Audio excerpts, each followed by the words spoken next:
So, while watching a video earlier about Mariah Carey, it brought some thoughts to mind. I've always wanted to do a video about Mariah. I do two different things. On Facebook, I just kind of talk like this, and on YouTube, I actually cover different celebrities I'm fond of, and I do different types of presentations. But this video earlier, someone had put together about Mariah Carey and her dark past, which came out more when she released her book. But something this particular person, the way he said it, kind of just brought some thoughts to mind that I don't necessarily agree with. So anyway, I'll just read what I wrote. He said she created the character of a diva to hide her dark past. Now that's interesting to me. It's very interesting psychology there, because there's a lot to be examined with that statement. Created the character. Notice he said character of a diva to hide her dark past. Okay, and there's a lot of examination we could go into there, because a lot of that is true. That happens when people grow up in trauma. They had traumatic marriages. Anybody who suffered a certain amount of trauma. It is true. They do create characters, or they can. But I don't necessarily agree with Mariah being a character of a diva. I've got some more thoughts on that, but let me just read what I wrote first. Okay, number one, she's never hidden things. As far back as I can remember, she's always been very forthcoming about how she grew up. Being biracial, being attacked and bullied and picked on in school. She felt ugly, insecure. Both of her siblings were quite a bit older than her. Both of them very, very troubled, addicted to drugs, and put Mariah in harm's way.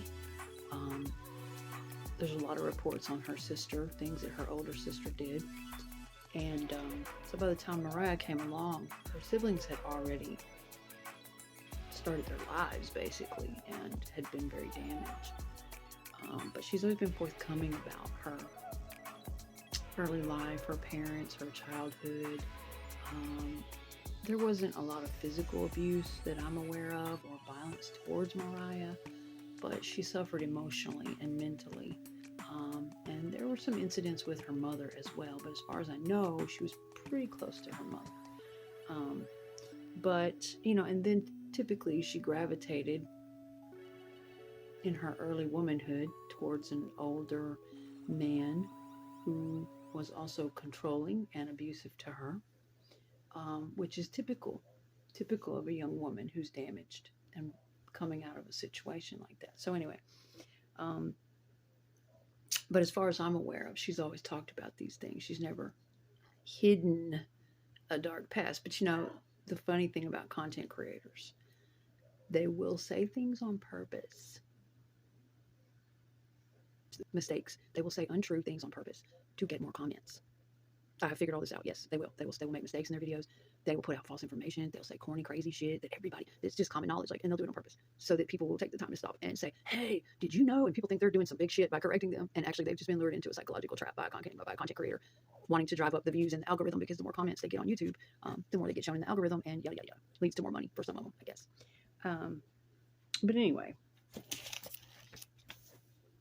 Okay, so she's talked about the childhood. She's talked about the marriage, how controlling it was, yada, yada, yada. Let me just read this before I get into all my thoughts on it. Anyway, blah. People do all sorts of things to cope with trauma, yes. I guess it's really all about how you want to interpret people. It really is. It's going to be about our consciousness. I'm going to look at her very differently than some people look at her. It's going to depend on what level of consciousness you're on, where you're at with your own trauma, if you've had any, how healed you are. It's going to depend on a lot of things, how we interpret another person's life and their personality and how we feel about them. But I admire how determined she was to overcome that feeling of being miserable, insecure, shy, all of that stuff growing up, being attacked and bullied, and all the things that she went through with her family being toxic and the older siblings and all the trouble. I really admire that drive to overcome that, okay? Because a lot of people won't. They'll fall into the same path, or into self-destruction, or they'll fall into hating others, doing nothing with their life, not even attempting, but yet hating others and being miserable and wanting to drag others down. They'll fall into that crap instead of just making themselves great, pouring everything they've got into making themselves better than what they came from. I admire that about her. I look and I study and I listen to her interviews. I take in her energy. I've done it for years. On my favorite people, I take them in, believe me. I study them. I don't just get a quick article or, oh yeah, I hear about that person in the tabloids, or no. If it's someone I admire, I want to know their childhood, their upbringing, their energy. I want to hear their voice. I want to watch every interview. I'm going to be on them for years. They're going to be a person that I study and take in. And I have done that with Mariah for many years. I feel that on her, that's exactly what she did, and that's exactly what she felt, because I felt that same thing. Okay. Oh God, and to not be able to do it, to not be able to escape it. It's not an option. I don't care how old it gets or how long it goes on, it has to be done. Like, it has to be broken.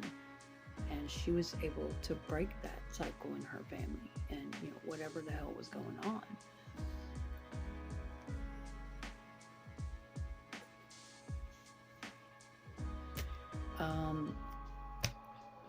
At one point, her older sister tried to sell her to a pimp when she was a little girl. Her sister is notorious for playing the victim, the brother and sister. That whole toxic family dynamic of them making choices, continuing in their addictions. Mariah has helped them countless times with their kids, with their families, and they go right back out and do the same thing. And it's just that classic story of, let's blame Mariah because she took a different path, and she was bound and determined to put in the hard work that it took to go her route, to show up when she needed to show up and do what she needed to do to become who she became. And let's just blame her because she put in all the work and she has millions of dollars. So, why don't we just blame her and attack her and make her seem like the villain for not helping us, when a great deal of the time, that's not fucking true. A great deal of the time, addicted people that you see out in the street and playing victim and telling you their sob story, if anybody's heart bleeds for those kind of people, it's me. But a lot of the time, those people are in that position because they have fucking hurt so many family members.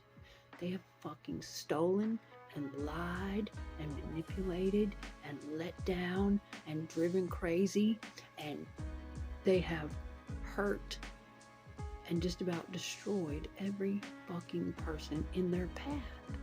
That's why you often see them with nobody to turn to and uplifting you on a pedestal. Oh, you're my only friend. You're the only person that loves me. Fuck that. That's not fucking true. And I wish more people would start busting them out on it. I've always been that way. I don't give a shit how bad their sob story is. I stop them right in the middle of it. I say, whoa, no, wait a minute. Let's talk about this. You mean nobody has ever loved you? Come on.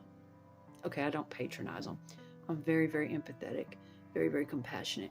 But I always get a person to stop and self-reflect. And I know addicts don't like to do that.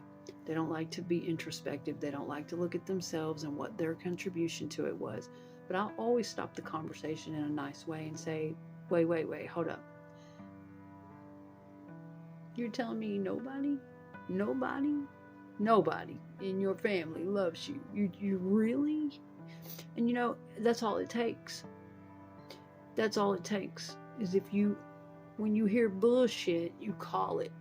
You don't have to be nasty. When you hear bullshit, you call it. And you spark someone to be self-aware at all times. That is you doing your fucking part to actually help another person. Bounce that shit back a little bit in a kind way and get them to think about what they've done. Get them to think, put it into perspective. That, oh, well, wait a minute. You're not going to be around me and be a fucking poser. It's just not possible. I'm too authentic for that shit. I'm sorry about your story, but you better tell it with some truth and authenticity or get the fuck away from me. I'm really one of those people. I cannot listen to somebody drone on and not take one fucking drop of responsibility for it, for any of it. And just, come on, be real with me if you want my sympathy. That's just how I am, okay? But anyway, so yeah, she's in that typical family dynamic where they're all coming for her and, they made their choices and, they keep chipping away at her. Well, the thing is, if you're a fucking millionaire, you won't be a millionaire very long. If you've already helped 5 times, 10 times, how many more fucking times can you do it before you're going to lose everything you fucking work for? And don't think it can't happen, because it can. It can. I'm just saying. This is how people get the reputation of diva. We're getting there because they have fucking boundaries. They have cutoff points. Whether it's blood relation or family or whoever it is, they have cutoff points. And then from that time on, they're going to be named the Wicked Witch of the West. I'm sick of this shit. I'm sick of all of it. So anyway, Mariah tried to help them. Like I say, it's all classic. I love how she's determined to overcome all that and be happy and successful no matter what. And to give her kids a better life. Become something better for her kids. Create an atmosphere of stability and joy and love and empathy. And I love how she went on to do that. And trauma can drive people to go above and beyond. It really can. I will admit that. Trauma can drive people like Mariah's the Queen of Christmas, and how she does go above and beyond, okay? Trauma can do that to people. It can bring out their creativity. It can make them want to overcompensate for how low they were made to feel inside, whatever that trauma was, okay? Yes, it can make them want to overcompensate for that and be bigger than life and bigger. Sometimes that does stem from a psychological problem, but the way I see it is, so fucking what? As long as it's good and it's productive and it doesn't hurt anyone and it brings more joy and inspiration to the world, what the fuck is the problem with that? Why do so many people get a stick up their ass and get so offended and, oh, they just want attention. Oh, they're just overboard. They're not that happy. They're just Duh. That's common motherfucking sense. They're overcompensating for something. But you know what? At least they're doing something. I would much rather somebody do that than go the other route. I'd much rather somebody be that healthy form of narcissism. Almost to the point of grandiose, except not taking it over the line into pathology. Don't tip the line into pathological narcissism and abuse, cruelty. Keep it right there. I would rather grandiose narcissism with a good balance of empathy and compassion than the fucking toxic, evil, pathological narcissism that most of the time you find that in the people with I'm nothing, I'm nobody, I'm just poor, la la. You don't find a grandiose attitude on a lot of them, honestly. You find them hiding it. The people that aren't being pointed out, the people that everybody's overlooking them and going after these people that are really just well within the bounds of their healthy narcissism. I don't think people know what the fuck they're talking about, really. I don't think people even fucking know what narcissism really is. I don't think they're educated enough on it. I think the internet has blown up and there's so much information out there now, and all these people are, becoming a coach overnight because they had 6 months with somebody who cheated on them and they think that's a narcissist. I don't really think that people take the time to study it. I don't think they know. A lot of people don't know what it really is, and I'll fucking tell you something.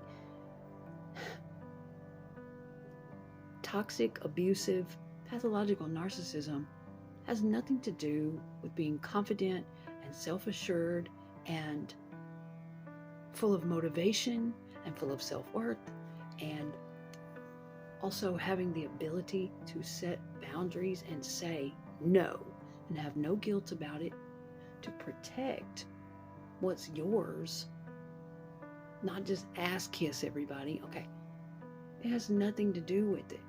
So anyway, there's a fine line to discuss, really. There is. Like with what is too much. When people just sit back and assume, arrogant, narcissist, selfish, diva, etc. And unless they're following that person around 24/7, how the fuck do they know?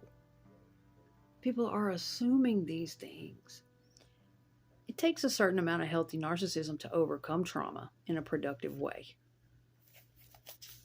Healthy narcissism, like I said, where you can literally hold your head high, pump up your ambition, thicken up that skin, confidence in your own ideas, goals, self-worth, and have the assertiveness and emotional intelligence to be able to handle things, to be able to speak clearly, communicate well, get where you're going, and to have the self-worth, confidence, and enough healthy narcissism, again, to set boundaries. Without boundaries, we'll go nowhere. You can't do a goddamn thing if you can't set boundaries. People will take it from you. They'll take everything you have, including all your time and energy. If you can't set a boundary and that's it, I said no, can't do it, next, and walk off without feeling, oh, I'm so sorry, and oh my God, I wish I could. That has to stop. The shit that's programmed in all of us, all this toxicity, and no, sorry, I'm not available for that. To be able to say no, flat out no, without guilt. When you can't help, can't give, can't come, just can't do it. You need to work, practice, study, focus, concentrate, save your money, whatever it is that someone is asking for that you are not in a position to do because you are busy making a life for yourself first. These are all things I'm very passionate about, that I do have a lot of anger, resentment, sorrow, grief, in letting myself down in those areas, in not protecting myself more in those areas when I should have at certain times. Absolutely. Focusing more on those things for yourself first. And I know a lot of people will think that's shitty, but you're really only supposed to give of yourself when your cup is running over. That's right. You're supposed to give from the overflow. Does that make sense? And if you can't ever get to where your cup is full, then how are you ever going to have overflow? Every time you're working your way up to your cup being nice and full, where your bills are paid, you've got your transportation, your home, you've got food to eat, you're okay, you've got clothes on your back, you can do for you and yours comfortably, then you give from the overflow. You reach out more from the overflow and you share your abundance with others. Absolutely, okay? But this idea of, if every time you're working your way up to that, and you're really putting your all into your goals or whatever your business is or whatever, getting your finances in order, whatever it is. And these people come straggling along wanting to take it away from you. Can you come get me right now? Can you drop everything and come do this for me right now? Hey, can I get $1? Hey, can you do this for me today? On and on and on and on. And say it's all your friends. Say most of your friends live that way, or most of your family. I mean, can you imagine being in a situation like that? You are not in a place to be able to give. You know what I'm saying? I think too many people do give from a place of empty. I think we've all done that, and I think it's kind of backwards. It's nice and everything, but it's really bad to be. We really have to stop and think about, where is that going to leave me? Whether it's money or whether it's putting a discipline on your time. Oh shit, they just asked me to stop and come do this. I told them I was trying to study every day.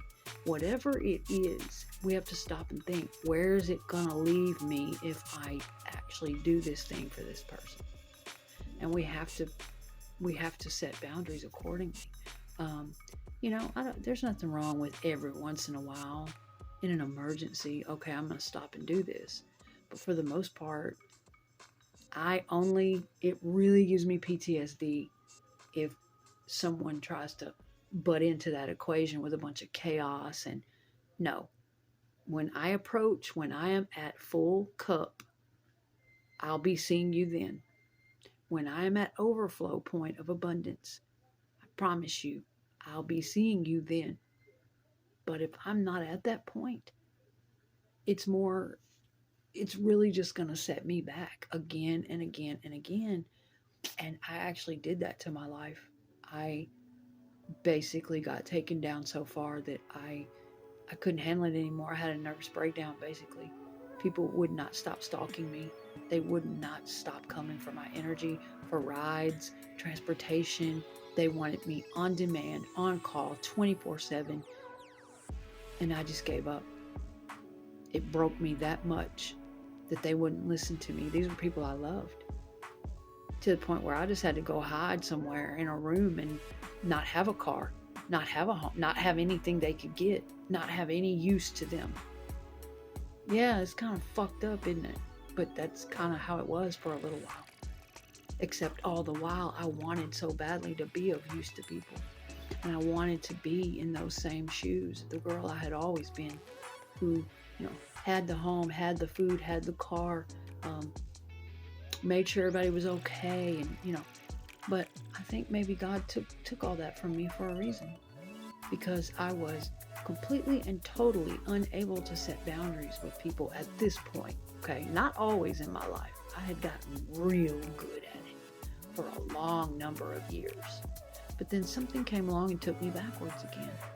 There was still more I needed to learn, and I got to a point where I just couldn't set the fucking boundaries I needed to set. And so I kind of feel like that's why everything was taken from me, until I learned self-love again, and I learned, fuck what these bitches are out here saying. You're mean, and you're stuck up, and you're cruel, and you're just fooling yourself, and blah. Fuck them. They'll still be sitting in a fucking dirt hole 5 years from now. I don't want that. I don't give a fuck what they say. You better have some self-love, and you better fucking have it fast. Don't wait till what happened to me. Don't wait till you get my age. Learn to set boundaries. Learn to love yourself enough to set boundaries. Anyway.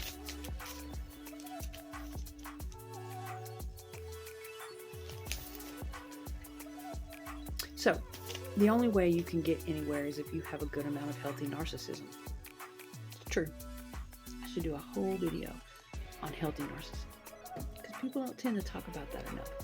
They don't even seem to know what the fuck it is and what the fucking difference is between healthy and pathological narcissism, and what that looks like on somebody. Too much empathy and compassion can be sick, toxic. Too much of it really can. It can basically destroy your whole fucking life if you have too much empathy and compassion, and at all times, and you don't have a cutoff point. Then you might as well say your ass is dead meat. You might as well say you just threw yourself to the fucking wolves to be picked apart. And they will pick you until your goddamn bones are clean, and then leave your dead fucking bones there in the middle of the goddamn road. that's the way it is. It's the fucking way it is.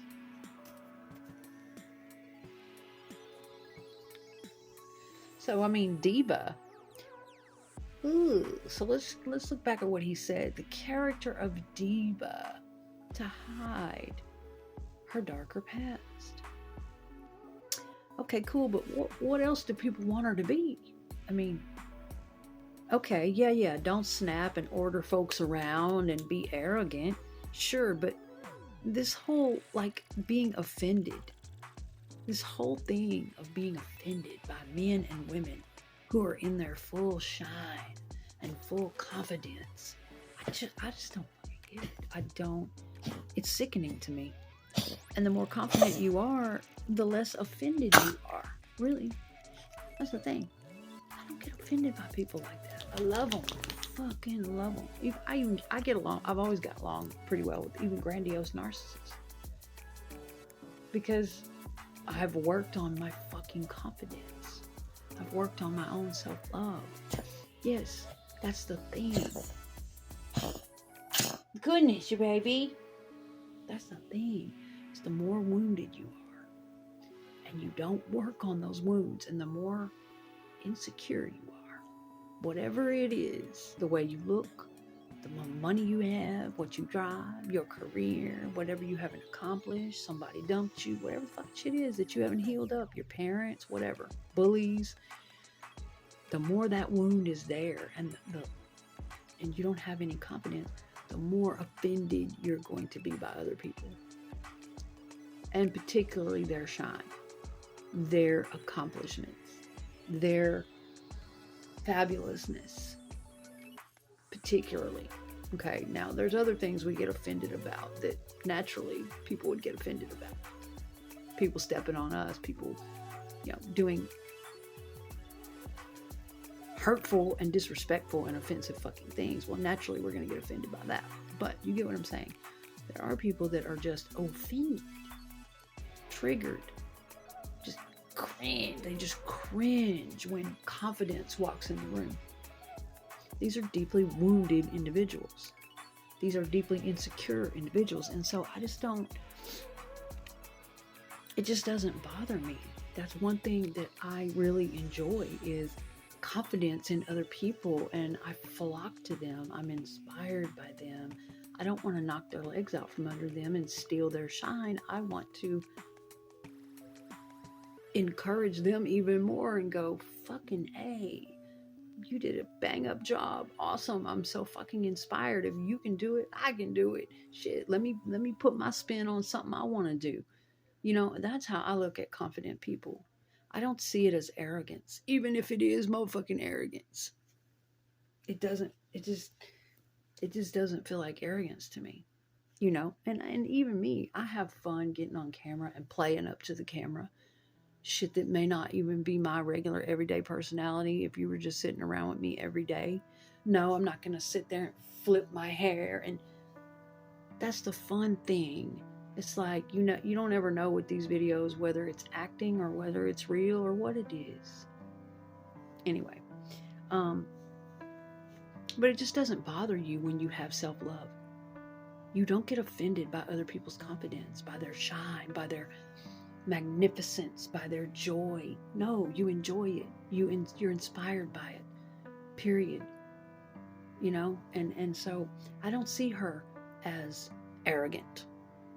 Even if she is a bit arrogant, because sometimes if it's in context, sometimes I find arrogance funny.